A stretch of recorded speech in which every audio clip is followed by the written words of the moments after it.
আপনি শুনছেন মসজিদে দান করলে, আল্লাহর রাস্তায় দান করলে জান্নাতে একটা ঘর হয়, জান্নাতে হয় ঘর বাড়ি, ওই যে সুদ দিয়ে দিয়ে কয়।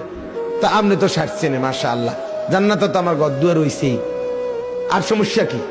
আমি আর নমাজ পড়মু কিতাম, আপনি এখন বন খাইবেন, বিড়ি খাইবেন, আর চা দোয়ানে গপ মারবেন, আর বেহেস্ত যাইয়া হুইয়া লাইবেন। বাহ, কি রঙে দোয়ান বাহি খায়, কাকুর রং দেখছেন নি আপনি?